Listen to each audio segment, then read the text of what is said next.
Hoy está con nosotros el ex magistrado presidente del Tribunal Supremo Electoral, ex secretario de Comunicaciones de la Presidencia de la República y actualmente diputado del Parlamento Centroamericano. Eugenio Chicas está con nosotros, decía, el más mediático de la semana anterior está acá en 106.9. Buenos días, Eugenio, ¿cómo le va? Buenos días, Francisco. Un saludo al personal de 106.9 y felicitarles por este extraordinario programa. La hora de la mañana, pues calienta el sol, precisamente con temas de coyuntura, con temas de realidad nacional. Gracias por la invitación. ¿Cómo está el tráfico? Fuerte el tráfico de día Tráfico lunes, lunes. siempre es intenso. Pero bueno, hay que sortearlo, es lo que tenemos. Aunque yo creo que con el precio del combustible un poco se ha moderado, o sea, hay lunes peores, pero creo que está golpeando el enorme incremento al precio de los combustibles. Es preocupante, sin duda. Viene con el bling bling de no al Bitcoin. Por supuesto, yo creo que el tema del Bitcoin refiere el rechazo nacional de la familia salvadoreña, de las comunidades, del sentir nacional, por la desconfianza, el temor a una criptomoneda que puede causar un enorme desastre a la economía nacional. Bueno, ningún gobierno del mundo se había animado a asumirla como moneda de curso legal porque es más un instrumento de casino realmente que un instrumento monetario como tal. Implica enormes riesgos para la economía nacional, ya que es una moneda terriblemente inestable.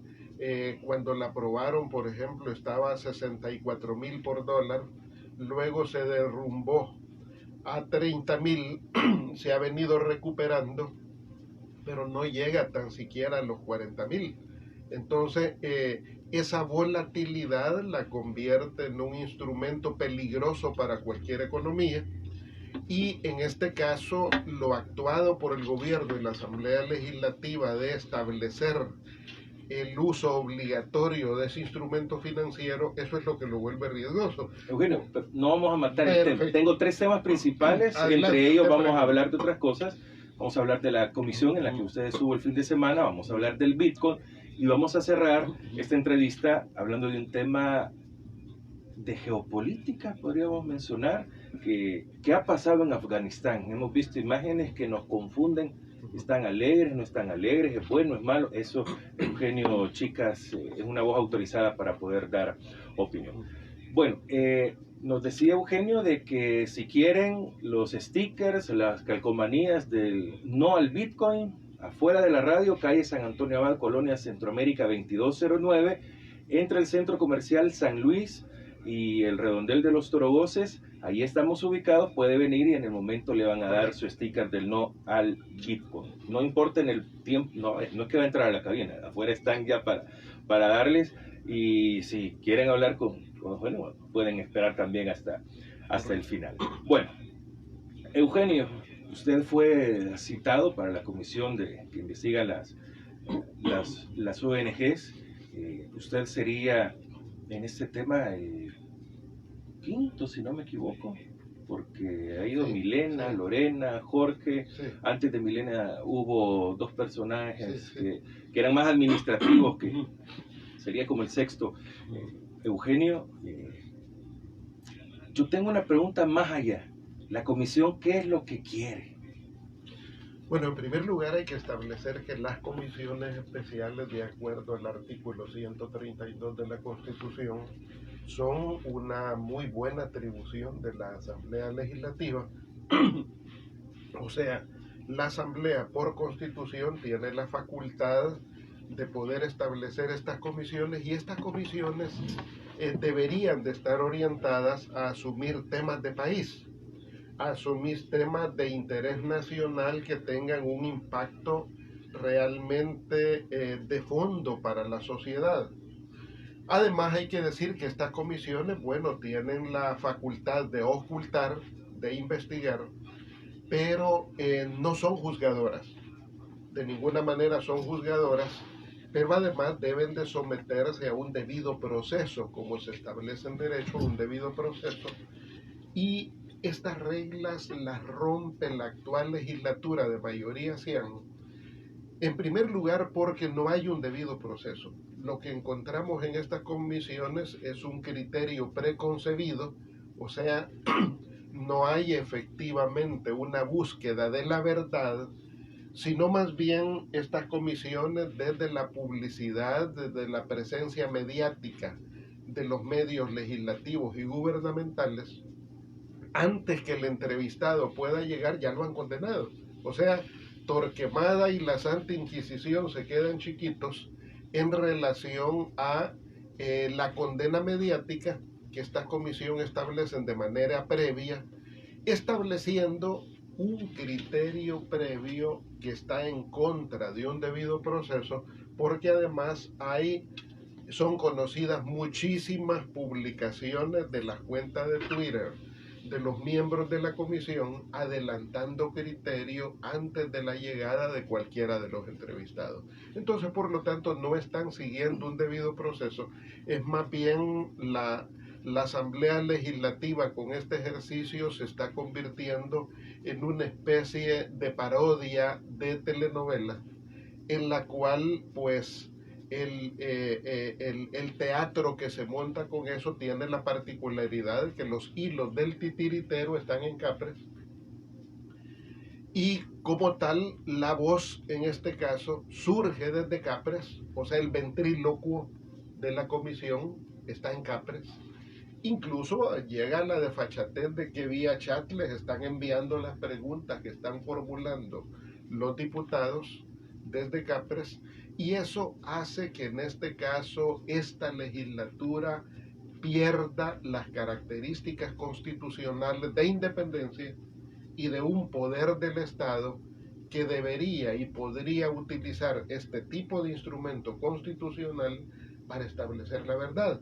Como yo les he retado públicamente, una comisión de esta debería de asumir temas, por ejemplo, como los 12 expedientes que ha planteado la CICIES. La CICIES es una comisión con la que Bukele pretendía o anunció que perseguiría la corrupción, una comisión articulada a la OEA, con cierto acompañamiento internacional, pero esta comisión acto seguido le pone al presidente en las manos 12 expedientes de presuntos casos de corrupción de este gobierno, y Bukele lo que hace hizo facto disolver la comisión, desentenderse del caso, engavetar los 12 expedientes y parte sin novedad.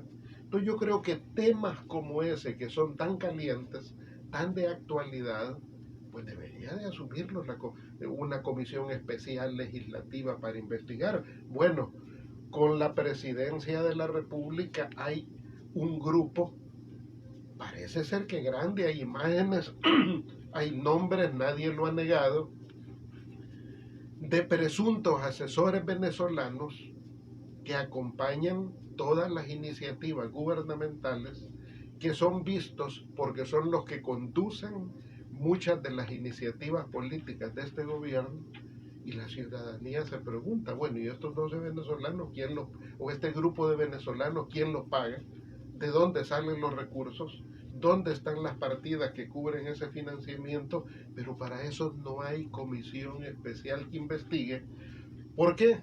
Porque la legislatura ha perdido la independencia política, ha dejado de ser el primer órgano del Estado de acuerdo a la Constitución para terminar subordinada esta legislatura a los caprichos de Capres. Entonces, por lo tanto, el proceso de investigación, por ejemplo, sobre los fondos asignados a ONG en gobiernos anteriores, que déjenme decirle que los fondos que actualmente dedica este gobierno en el presupuesto 2020-2021 son superiores, con cerca de 9 millones de dólares, fondos superiores a los fondos que eran asignados legítimamente a las ONGs en gobiernos anteriores.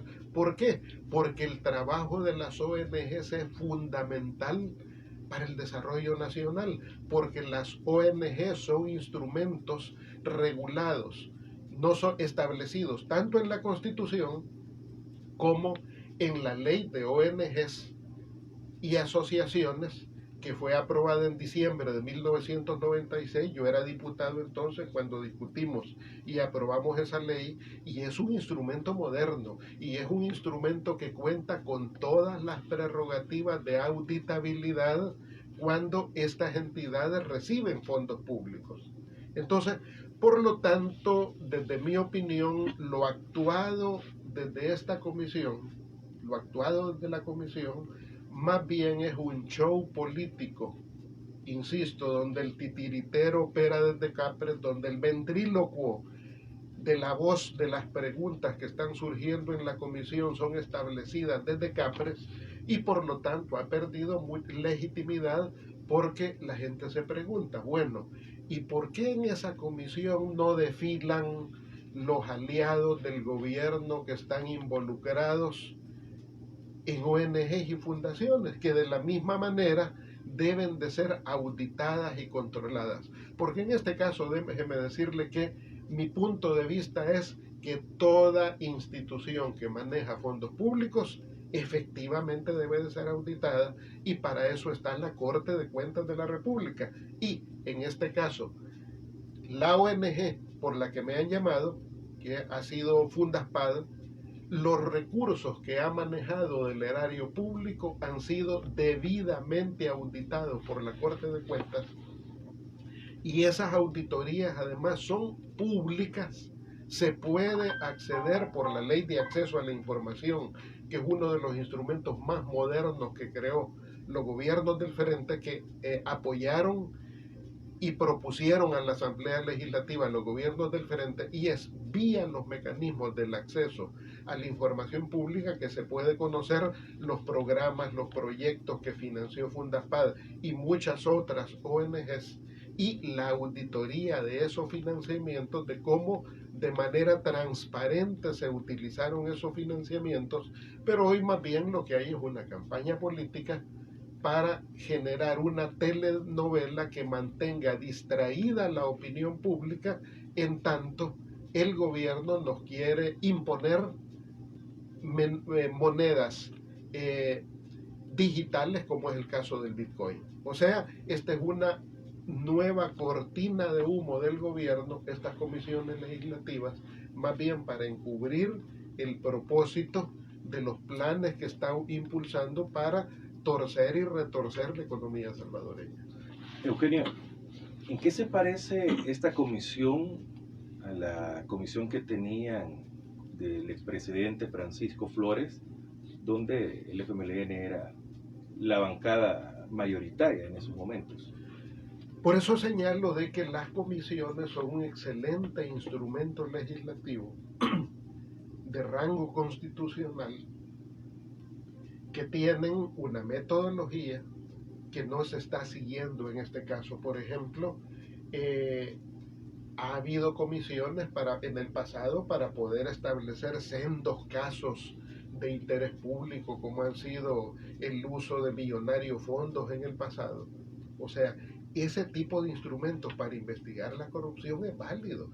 La diferencia, por eso insisto, en que hoy el mecanismo se ha partidizado. No digo se ha politizado, porque todo es político, y la Asamblea Legislativa por esencia es el primer lugar donde se ejerce la política en el país. El problema en este caso es que se ha partidizado y se ha convertido estas comisiones en una cortina de humo para encubrir los verdaderos temas país, como son los 12 expedientes de corrupción que ha planteado la CICIES, y que deben de ser investigados y que deberían ser motivo de una comisión especial legislativa. O les he señalado, y otro reto a estos señores, ¿por qué no investigan la implicación de altos funcionarios de este gobierno en los fondos de ALBA, en la empresa ALBA? Hay altos funcionarios del actual gobierno que han usufructuado ese financiamiento y están en el gobierno, no están fuera del gobierno. Ese es un tema de actualidad. pero no hay voluntad política de ocultar eso. O les he retado también, ¿por qué no conforman una comisión que investigue a fondo los efectos negativos que puede tener para la economía salvadoreña el Bitcoin? ¿Por qué? Porque la ley del Bitcoin la aprobaron en 4 horas. Llegó la iniciativa de ley y 4 horas después estaba aprobada. ¿A quién llamaron de la intelectualidad de este país, de las áreas de economía de las universidades, de los tanques de pensamiento, la opinión de los organismos financieros internacionales? Se aprobó con dispensa de trámite, sin escuchar opiniones. Entonces, como yo he venido señalando en conferencias de prensa, este gobierno debe detener la aplicación de la ley del Bitcoin y debiera de formarse una comisión especial legislativa para conocer las implicaciones que tiene para el erario público, para la economía nacional, los riesgos de un instrumento como este.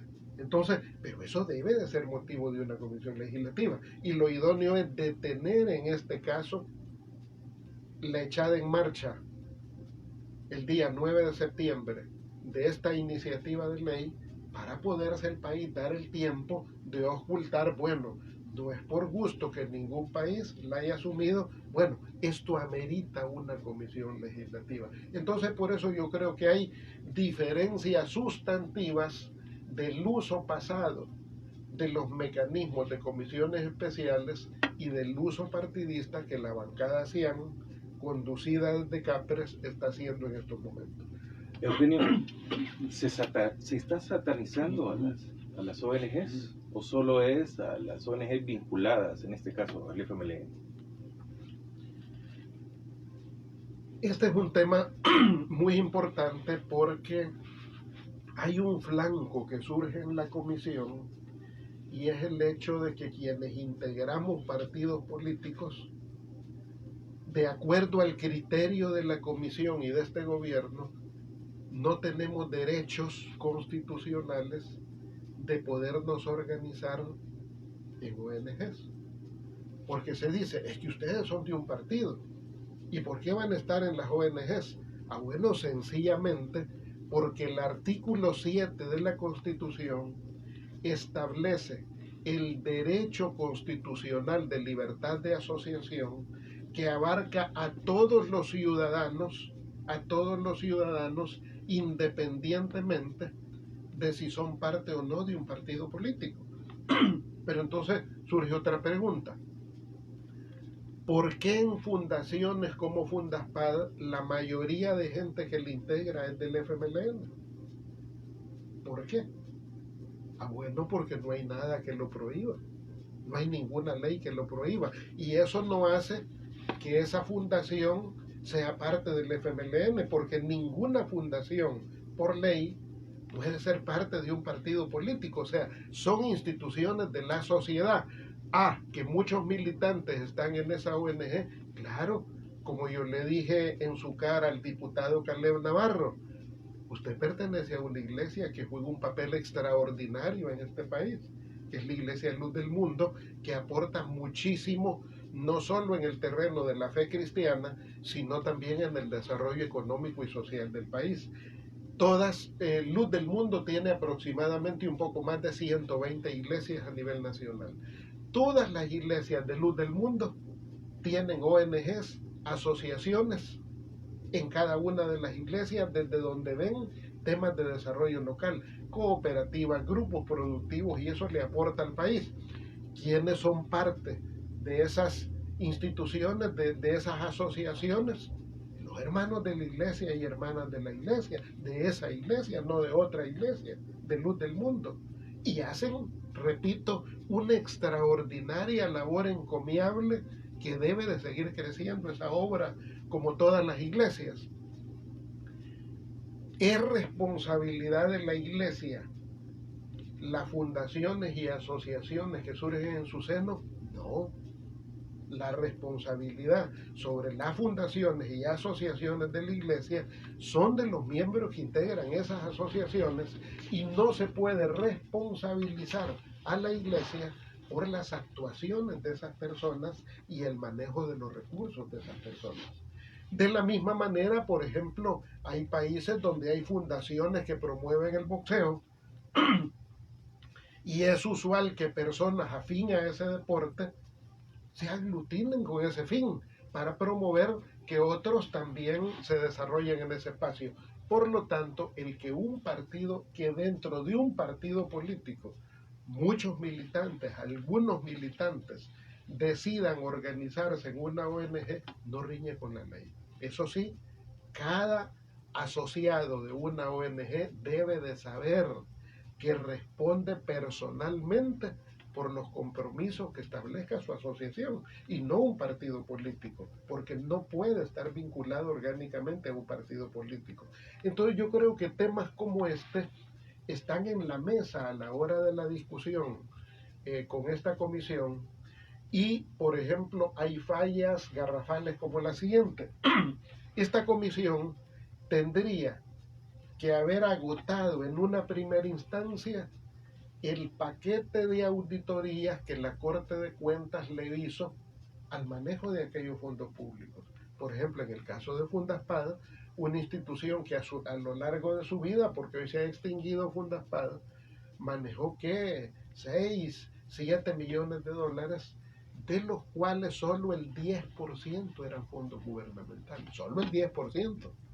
O sea, el globo de fondos manejados por esa ONG no son fondos públicos, son fondos de la cooperación internacional, principalmente europea, de los Países Bajos, países que auditan escrupulosamente y controlan escrupulosamente el uso de sus recursos. Entonces, por eso creo que una ley como la ley de acceso a la información pública nos permite a cualquier ciudadano acceder a los programas que implementó con fondos gubernamentales Fundapad y a revisar que hay auditorías. Entonces, esta comisión legislativa no ha agotado un primer tramo que sería, a ver, revisemos las auditorías. Veamos qué dicen esas auditorías. ¿Por qué? Porque la única instancia encargada de auditar los fondos públicos es la Corte de Cuentas, no es la Asamblea Legislativa. La Asamblea Legislativa no tiene facultades de auditoría, por lo tanto lo que debe de hacer es revisar lo actuado por la Corte de Cuentas de la República en sendas auditorías que están debidamente publicadas. Eugenio, ¿es más mediático lo de las comisiones? Es más mediático y tiene por objetivo establecer una densa cortina de humo para encubrir los verdaderos temas que agobian el país. El mal manejo de la pandemia, los graves efectos por el mal manejo económico de la pandemia, por ejemplo, los graves efectos en la economía del país, la destrucción del tejido productivo. Eso ameritaría poder evaluar los gastos multimillonarios que han habido de parte del gobierno de la República, del régimen de Bukele durante la pandemia, miles de millones gastados que no han sido auditados. Esos temas deberían de estar sobre la mesa. ¿Por qué? Porque con esta nueva legislatura, por ejemplo, esta nueva legislatura, en sus primeros 100 días de gobierno, en sus primeros 100 días, ha aprobado apenas menos de 140 dictámenes. De esos 140 dictámenes, 66 dictámenes son de la Comisión de Hacienda. De esos 60 dictámenes de la Comisión de Hacienda, 17 son para aprobar deuda. Esa deuda aprobada suma la cantidad de 2.781 millones de dólares. Ajá, eso amerita una comisión especial. ¿Por qué? Porque con ese endeudamiento el gobierno de la República ya sobrepasó el 100% del Producto Interno Bruto y nos han dejado endeudados hasta la coronilla. El tema de la grave deuda pública de este país agravada por el régimen de Bukele amerita una comisión especial. ¿Por qué? Porque el país está al borde del impacto. porque la gente por el temor está sacando el dinero de los bancos, porque la economía no se está reactivando. Entonces, temas como ese, que son de interés nacional, están ocultos bajo la densa cortina de humo que establecen las dos comisiones de circo, la telenovela legislativa que mantiene embobada a la gente, acaparada la atención de la gente, en tanto los grandes temas de país discurren sin mayor entretención. ¿Queda satisfecho usted con la oportunidad de defenderse, si lo queremos ver así, en la comisión? ¿Le dieron esa oportunidad?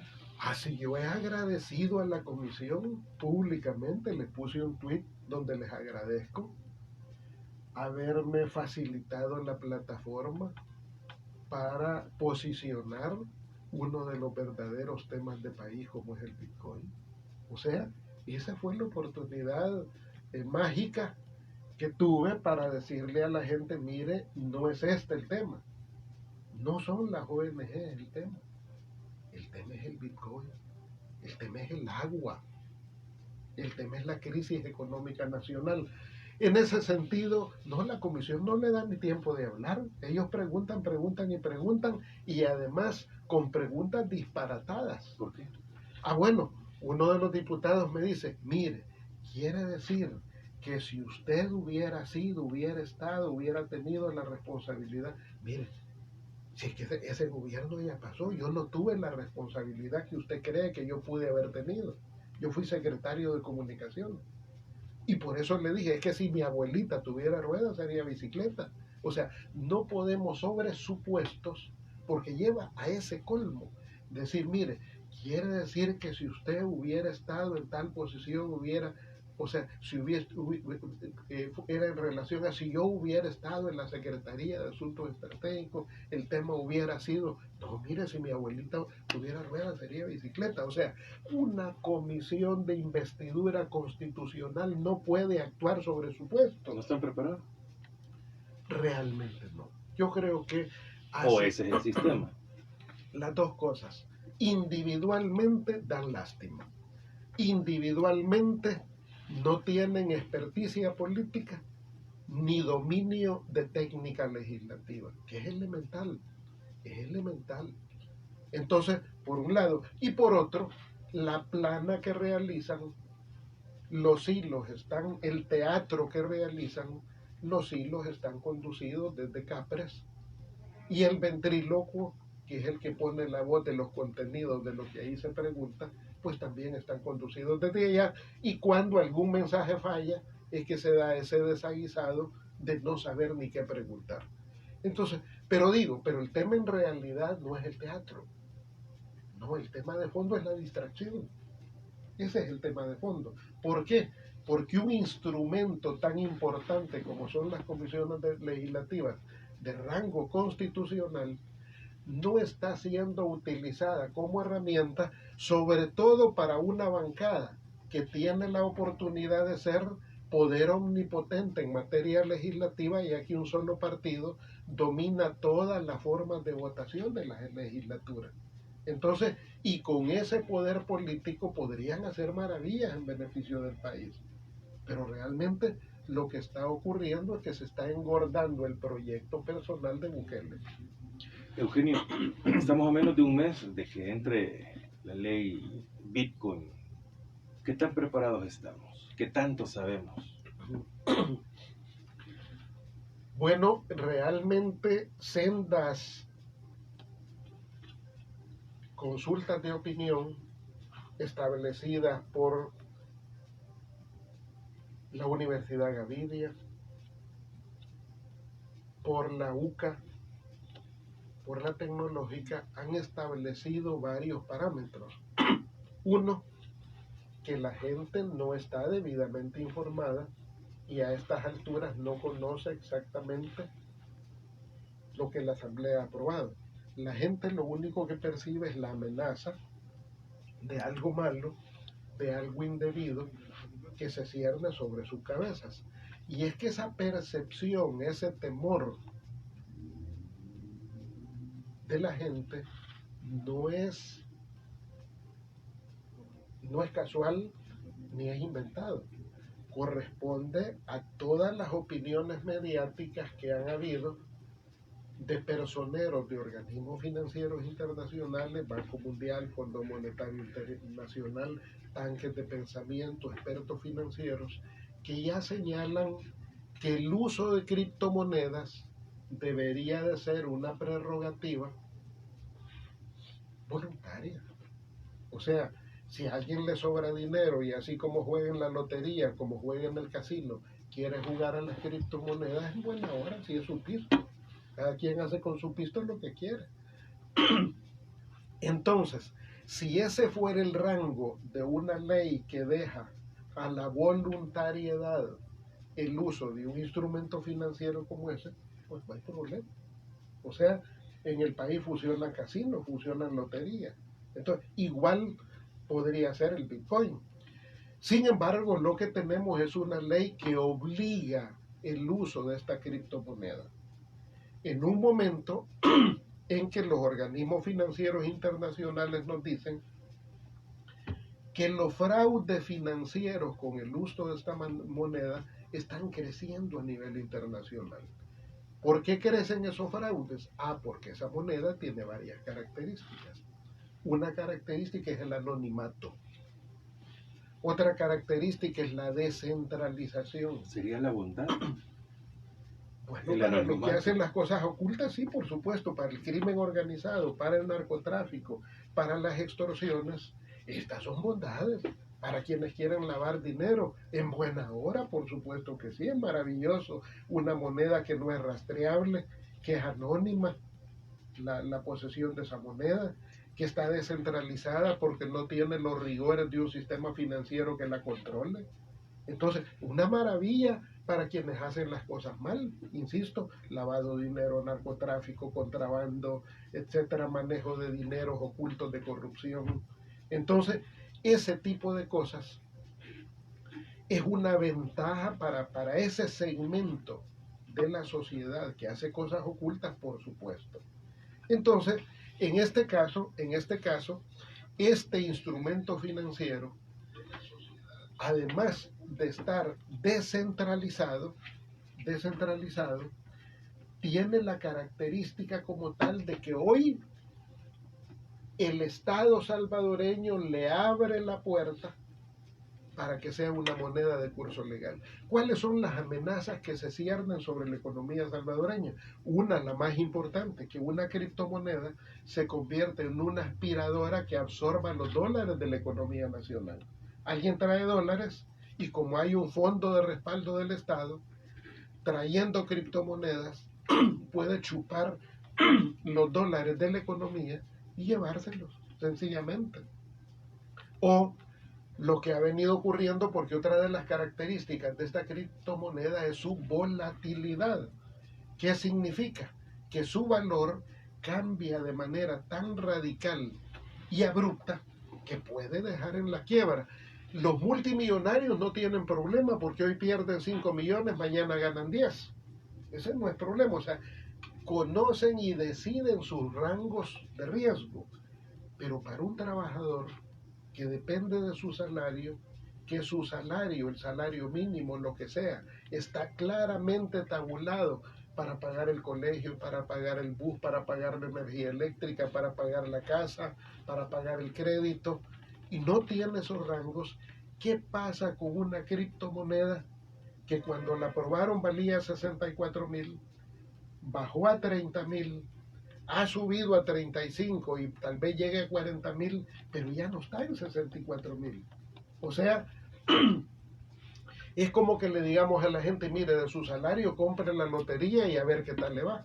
O sea, no podemos sujetar la economía nacional a los vaivenes de una criptomoneda que es tan volátil, que es tan incontrolable, que tiene tantos riesgos, como les hemos preguntado, ¿y qué pasa si a alguien le roban el celular? Algunos probablemente tenemos la manera de saber hacer respaldos y decir, el respaldo lo hago, lo muevo, lo tengo de esta manera, lo busco en internet y lo aplico. Si la mayoría de gente en nuestro país no tiene un teléfono inteligente para poder establecer la chiviada de la cartera electrónica que le Y quieren chalo. aplicar. No, no le he bajado. Entonces, pero esa es la realidad, pues, o sea, la sociedad no está preparada para semejante invento y aventura de Bukele. Entonces, por eso, lo sensato, sería detener la aplicación de esa iniciativa de ley, de esa ley, detener la aplicación. ¿Quién puede No hacer es eso? la Asamblea Legislativa. La Asamblea Pero Legislativa. no lo van a hacer. Bueno, ese es el reto que tienen. ¿Por qué? Y si no, que escuchen la voz de la gente. Si la gente les ha venido diciendo, mire, ese volado cómo es, y eso cómo se va a manejar, y eso qué riesgo tiene, y por qué me lo van a imponer. Yo creo que la legislatura podría hacer dos cosas. Uno, suspender la iniciativa mientras se esclarecen cuáles son los riesgos para el país y si realmente se puede comprobar que esto va a ser útil o no, en primer lugar. En segundo lugar, suspender la iniciativa además, en tanto, pues educan a la gente, pero no echar a andar una iniciativa para la que la gente no está preparada. O lo que sería más fácil, hágale una reforma. La diputada Anabela propuso que no sea obligatorio, ya, una reformita, eche a andar la ley, pero quítenle la pieza esa de que sea obligatorio. ¿Y por qué me van a hacer obligatorio utilizar una moneda que no conozco, que no sé cómo funciona y además amenaza la economía de mi familia? Entonces, eso también, o sea, hay dos posibilidades. O suspende la iniciativa en la aplicación de la ley, entre tanto se establecen los efectos que puede tener para la economía nacional, o dos, se aplica una reforma para que el uso de esa moneda no sea obligatorio. Entonces yo creo que hay márgenes, claro, pero si la legislatura está controlada desde casa presidencial y la legislatura solo cumple los caprichos de Bukele, por supuesto que no va a pasar nada. ¿Por qué? Porque este es un gran negocio mafioso de lavadores de dinero, de narcotraficantes, de gente que mueve contrabando.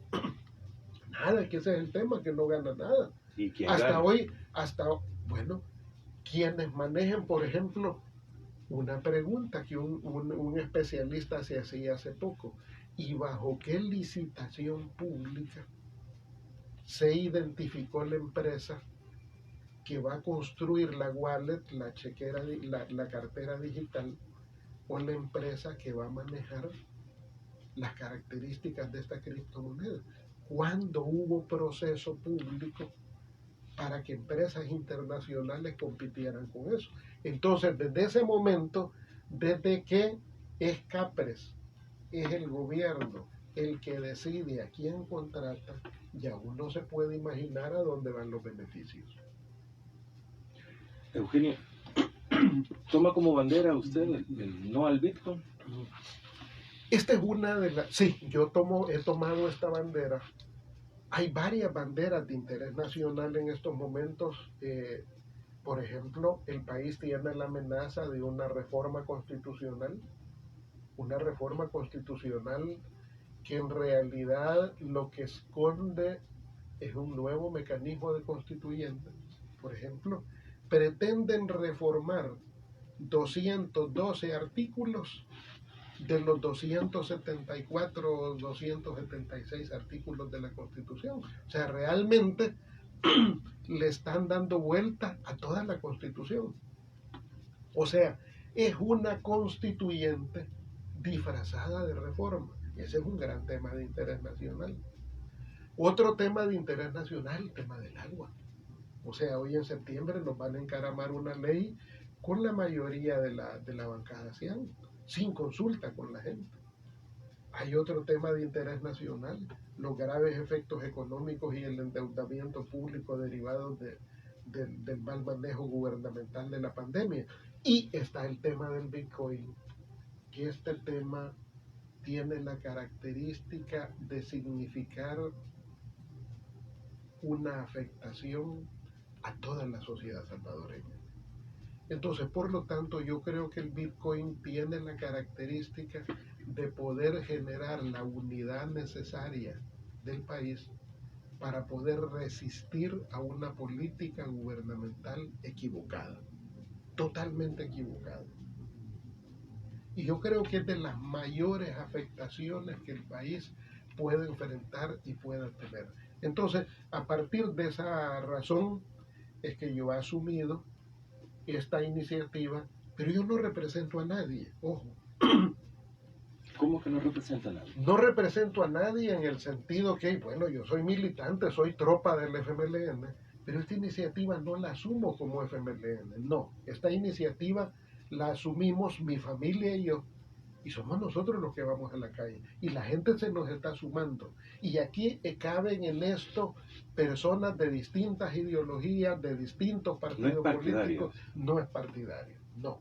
Esta es una lucha de resistencia nacional, de resistencia ciudadana contra una medida gubernamental que puede afectarle, que va a afectar la economía pública. Entonces, esto no puede ser un tema partidario, no es un tema ideológico, no es un tema partidista, es un tema de sentido nacional por la afectación que la familia salvadoreña va a sufrir por esta criptomoneda, y donde lo que buscamos es canalizar el rechazo que la gente siente por ese instrumento. Luego, están surgiendo distintas iniciativas, y qué bueno que así debe de ser. Por ejemplo, el día de ayer, domingo, un grupo de ciudadanos se fue a poner con una manta contra el Bitcoin ahí al Palacio Nacional, al viejo Palacio Nacional, en la esquina, ahí se pusieron. Otros ya se están expresando por redes sociales. Nosotros fuimos el sábado a la calle. Esta tarde, muy bien, muy bien. La gente muy interesada. No es solo de entregar el sticker, es de compartir un par de palabras. O sea, lo que da el semáforo. Pero la gente lo ve con mucho ánimo. Esta tarde, a las 4 de la tarde, vamos a estar en otro lugar sorpresa. Vamos a estar hoy a las 4 de la tarde. Anoche, a la medianoche, un grupo de jóvenes, por su iniciativa, desde ayer se contactaron conmigo, estaban ellos haciendo una manta por su iniciativa. Yo la puse anoche en un tuit reconociendo la labor de estos jóvenes que voluntariamente dicen, hacemos una manta y nos vamos a sumar a esa actividad.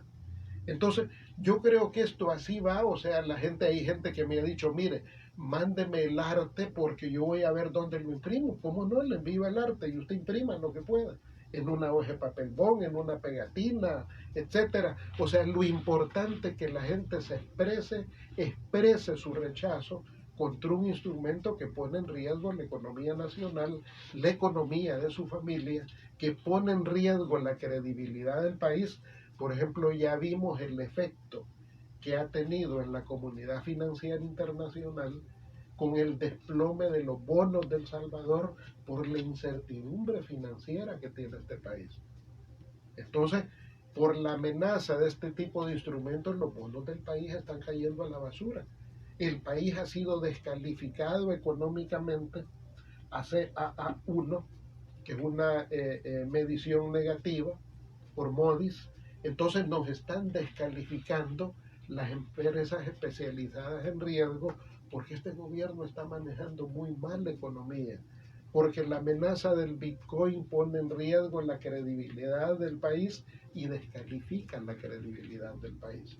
Entonces yo creo que la gente se exprese vía redes sociales, saliendo a la calle. Bueno, yo creo que el reto en este caso será cómo cada quien logra poner en el lugar menos usual el rechazo al Bitcoin.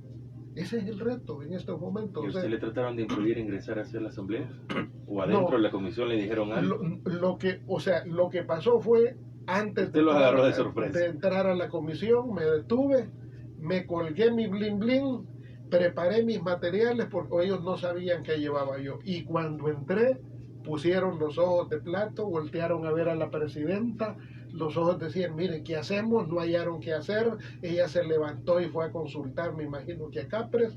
O sea, estaba la prensa enfrente. A la oficina de Capres, ¿eh?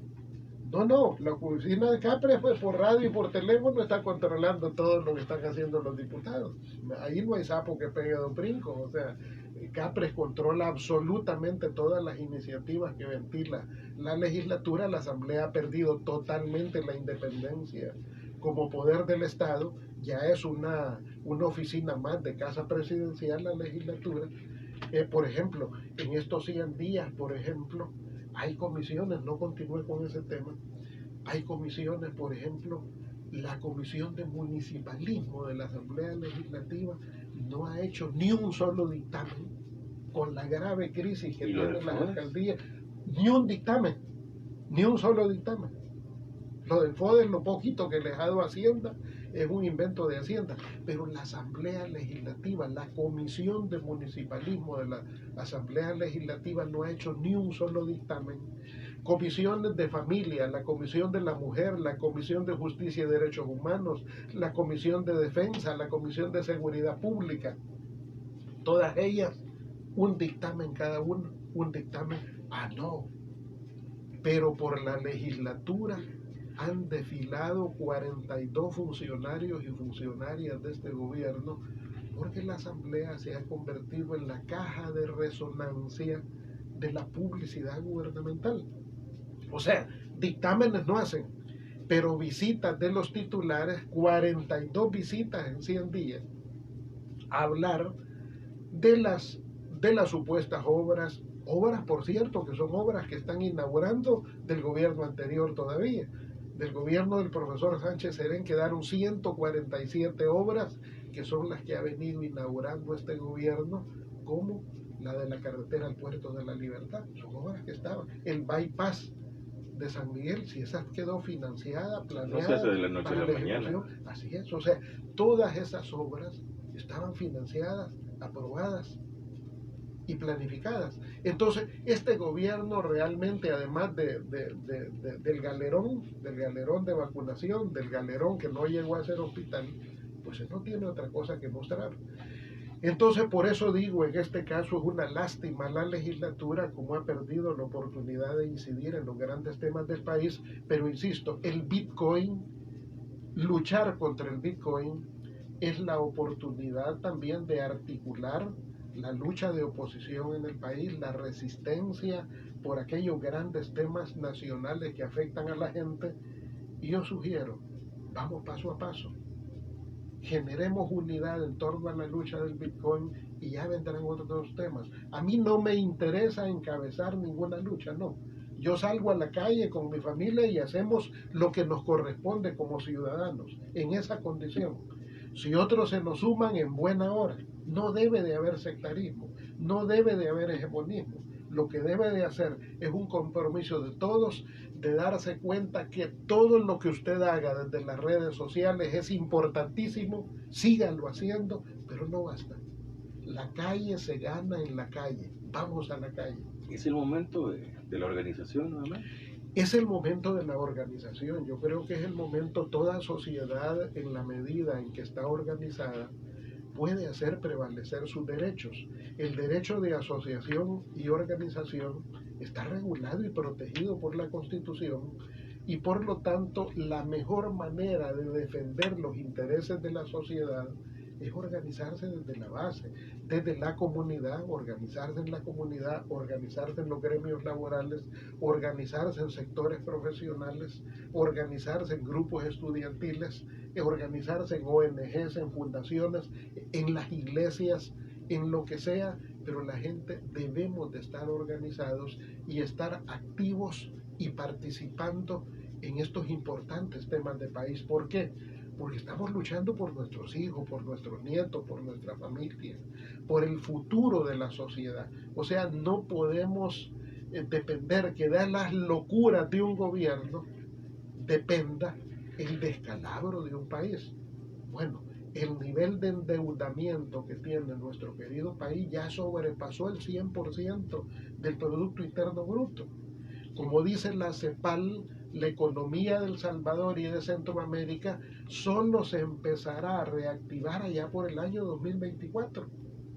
No hay condiciones de reactivación porque se han hecho muy mal las cosas, además, por supuesto, de los fuertes impactos de la pandemia que golpeó el país, golpeó la región y ha golpeado al mundo. Y por eso esto exigiría concertación nacional, entendimiento nacional, pero estamos ante un gobierno autista, estamos ante un presidente autista, estamos ante un presidente que lejos de asumir banderas nacionales tan importantes como son los acuerdos de paz, intenta destruir los acuerdos de paz. No lo puede destruir, eso es un pacto firmado. Ya pasará la era Bukele, ya pasará, no hay mal que dure tanto tiempo. Entonces, en ese sentido, pues, reivindicar los acuerdos de paz, reivindicar la institucionalidad democrática del país, reivindicar la ley de acceso a la información pública, porque déjenme decir que este gobierno, el régimen de Bukele ha destruido los mecanismos de acceso a la información pública, los ha limitado, persigue a la prensa, persigue a los opositores, persigue a los periodistas independientes, pero eso no durará mucho tiempo. Por lo tanto, la medida de la sociedad debe de ser, en primer lugar, organizarnos, en segundo lugar, expresarnos, ejercer nuestros derechos y además de ganar las redes sociales, ganar la calle. Eugenio, el tiempo nos consumió, pero tengo un tema para que mi abuelo de pájaro veamos. Es algo internacional. El fin de semana dimos cuenta que las tropas de Estados Unidos salen de Afganistán, el presidente sale huyendo, llega como que el país se libera, pero vemos a la gente que está corriendo, todos se quieren ir. ¿Qué pasa en Afganistán? Cuéntanos. Bueno, Afganistán representa la crisis y la derrota de una estrategia imperial. ¿Pierde Estados Unidos? Pierde Estados ¿Es como Unidos. Vietnam? Sí, es algo muy parecido, con una diferencia sustancial. Pierde Estados Unidos al salir de esa manera estrepitosa de Afganistán, pero no necesariamente gana Afganistán. ¿Por qué? Porque en definitiva, la comunidad internacional no ha logrado un mecanismo que permita decidir a los afganos la manera de gobierno que deben de tener. O sea, ahorita lo que hay es un alzamiento. Después de 20 años de ocupación de Estados Unidos, y déjeme decirle que esta región tiene la característica de haber derrotado a los romanos, de haber derrotado al Imperio Otomano, de haber derrotado la invasión soviética y de hoy haber derrotado la invasión norteamericana. Sí. Esa es la, o sea, estamos ante ese cuadro. O sea, la sociedad afgana, sea como sea, los talibanes y sus distintas expresiones, derrotaron a los romanos, derrotaron a los otomanos, derrotaron a los rusos y hoy derrotan al Imperio norteamericano.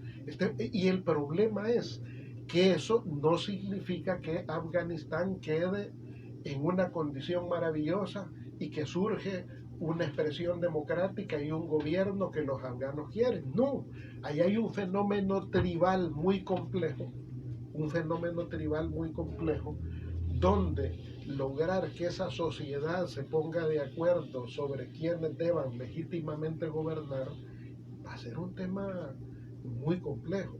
O sea, la OTAN y Estados Unidos sufren una derrota, pero esa derrota no significa la victoria del pueblo afgano. Ahí lo que dejan tras sí es un enorme desastre. ¿Qué ha costado eso a Estados Unidos? Bueno, ha costado un poco más de $1 millón de millones de dólares gastados en 20 años. ¿Cómo se lee eso? Y es una cifra larguísima, porque no son 1.000 como millones. Dicen, Oiga, sí, no es 1.000 millones de dólares, no. Es $1 millón de millones de dólares invertidos en Afganistán, que quienes han ganado la mayor parte de esos dineros son los consultores privados, las empresas consultoras privadas de Estados Unidos, los que venden armas, los que llevaban agua, los que llevaban comida, los que produjeron los uniformes, los que produjeron los vehículos de combate. Todo eso es el consorcio militar industrial de Estados Unidos, el complejo militar industrial. O sea, son ellos los que han ganado, esos son los ganadores. La empresa privada armamentista de Estados Unidos son los grandes ganadores de millones de dólares en Afganistán. Vemos un pueblo destruido, una sociedad destruida. El acuerdo de mayo, por ejemplo, ¿qué planteaba? Primero, Estados Unidos negocia directamente con el talibán sin tomar en cuenta al gobierno de turno. Descalificaron al gobierno de turno. Hoy, ¿cómo se para ese gobierno de turno? No, va para afuera. Estados Unidos, además de gastar esa millonada, también, además, entrenó cerca de 500,000 de soldados de las fuerzas institucionales afganas. ¿Qué está ocurriendo hoy? Con la ofensiva talibán, que hasta el día de ayer habían controlado 14 de cerca de 30 ciudades cabeceras importantes y ya tenían cercado Kabul, y no han tomado Kabul porque están dando tiempo, es la capital, que están dando tiempo a la retirada de las tropas norteamericanas y de los intereses y empresas norteamericanos, y Estados Unidos hasta hoy había enviado 5,000 hombres adicionales, primero 3,000 y luego decidió ampliar a 5,000 para proteger la retirada de sus intereses. Entonces las embajadas occidentales están planteando establecerse en el aeropuerto de Kabul, las embajadas, porque ya no hay condiciones. Entonces, este es un desastre. Durante estos 20 años de control de Estados Unidos sobre Afganistán, Afganistán es el mayor productor de opio y heroína en el mundo. Y en los 20 años de ocupación norteamericana no disminuyó, aumentó. ¿Y quién administra? Estados Unidos y gobiernos de turno que impuso Estados Unidos. Y sin embargo, la producción de heroína no disminuyó. Pero ¿y Estados Unidos que no es el que más combate? Pero esa es la realidad. Eso es lo que deben, o sea, yo creo que quienes dirigen la guerra desde Estados Unidos tienen que rendir cuentas a su sociedad. Yo creo que la sociedad norteamericana tiene la gran tarea desde sus instituciones democráticas de pedir cuentas de qué ha pasado, porque en realidad, a diferencia de Vietnam, donde murieron miles y miles de soldados norteamericanos en aquel conflicto, hoy en Afganistán pues no habrán muerto tantos como ocurrieron en Vietnam, pero hay muchas bajas también de sufridas familias norteamericanas que han perecido en ese conflicto, pero además muchos de los recursos que hubieran servido para la reforma de salud en Estados Unidos, para los temas ambientales en el mundo, se han dilapidado en la industria militar, que al final no ha servido para nada. Yo creo que esto ofrece una reflexión también para la comunidad internacional y para Estados Unidos y para la sociedad norteamericana, en el sentido que las guerras, las invasiones, los bloqueos como el inhumano que se le ha impuesto a Cuba y a otros países contra la opinión de la comunidad internacional, porque el bloqueo a Cuba, por ejemplo, cuenta con el rechazo de 197, 198 países de toda la comunidad internacional, y aún así Estados Unidos sostiene ese bloqueo. Entonces yo creo que Afganistán es el emblema para decir ya no más políticas imperiales de ocupación, de sanciones. Los ciudadanos se ven imágenes donde salen huyendo y que están subiendo a un avión. Porque el talibán representa una amenaza. Tampoco es nada bueno. No, tampoco. Entonces, en mayo, por ejemplo, el principal acuerdo de mayo que estableció, Estados Unidos buscaba el compromiso de los talibanes de que ellos no hagan más violencia. Ellos se comprometieron a no hacer más violencia, el talibán en mayo, pero también el otro compromiso es que el talibán se distancia de dos posturas radicales como es la de Daesh y la de Al Qaeda. que son grupos radicales que han estado vinculados a esa misma esfera de acciones radicales. Entonces Estados Unidos pretendía que los talibanes se distancien de Daesh y de Al Qaeda. Y los talibanes se comprometieron a todo lo que había que hacer, no había ningún compromiso con establecer compromiso, y el compromiso de Estados Unidos era retirarse de Afganistán. Estados Unidos inició su retirada e hizo facto, los talibanes comenzaron su ofensiva. Habían dicho de no hacer violencia y sin embargo, inmediatamente cuando inicia la retirada de las tropas norteamericanas, empieza la ofensiva. Es una decisión política, pues lamentable la situación, pero y lo que se había establecido de un diálogo entre los talibanes y el gobierno de turno en Afganistán. ¿Y quién puso ese gobierno? Estados Unidos fue el propiciador de ese gobierno, o sea, elecciones que quienes las tutelaron fueron Estados Unidos. Entonces yo creo que ese modelo de ocupación, ese modelo imperial de hacer diplomacia militar ha llegado a un punto de fin. Ojalá, tenemos expectativas con el nuevo gobierno de la administración Biden, pues el mundo pueda apreciar cosas diferentes. Tenemos la preocupación, yo al menos tengo la preocupación del endurecimiento de la administración Biden hacia Cuba, cosa que todos esperábamos que Biden superara la marca y estableciera puentes de entendimiento tal como lo hizo el expresidente Obama, porque es la misma administración. Me parece que el intento de Biden de congraciarse con la ultraderecha de Miami no le va a funcionar. Yo sé que Biden tiene retos muy importantes. Por ejemplo, está a menos de 2 años de la próxima elección, de la elección de medio término de Congreso y Senado. Los demócratas tienen una precaria mayoría en el Senado y en el Congreso. Biden tiene el reto de mejorar esa mayoría, pero a mí me parece que no lo va a lograr congraciándose con la ultraderecha. Yo creo que más bien el reto de Estados Unidos es resolver, y en el plano económico lo está haciendo bien, reactivando la economía de esa gran nación, economía en la que nuestros migrantes contribuyen con su esfuerzo al engrandecimiento de ese gran país. Biden ha dado buenas señales en los temas ambientales, pero me parece que en los temas domésticos o en los temas de América Latina ahí todavía no vemos con claridad, a menos en el tema de Cuba.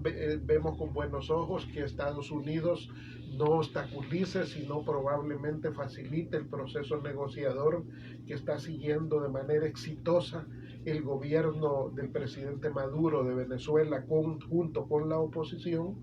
No, me parece que eso es muy responsable lo que está ocurriendo ahí en el caso de Venezuela, y creo que es muy atinado que Estados Unidos sea un facilitador, sobre todo después del contundente fracaso de la Operación Gedeón, mediante la cual la oposición con contratistas norteamericanos hicieron una operación para invadir e infiltrarse en Venezuela con la finalidad de capturar al presidente Maduro.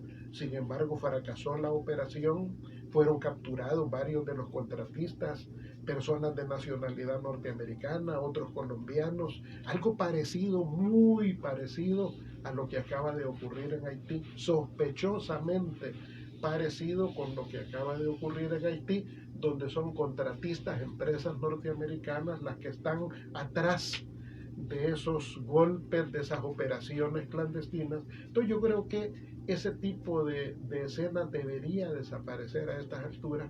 En nuestra experiencia como país, los acuerdos de paz son la mejor muestra, que es el entendimiento, el diálogo, la negociación política, el arribar a acuerdos concretos, lo que permite distensionar nuestras sociedades.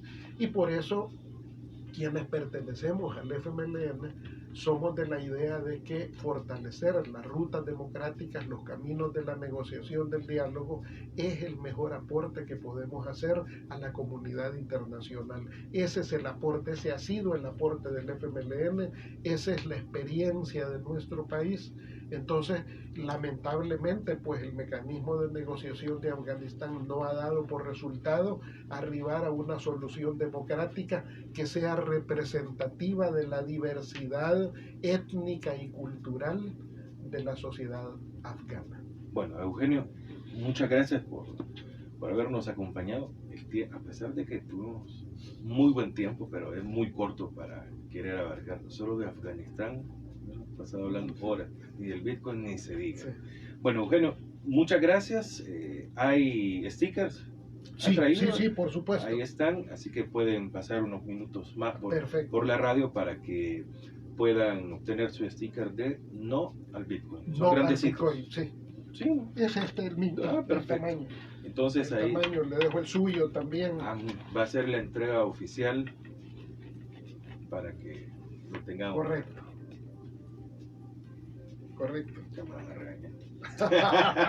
Bueno, muchas gracias, Eugenio. No. Y recordar que hoy a las 4 de la tarde estaremos en algún lugar de la capital de San Salvador. Hoy a las 4 de la tarde.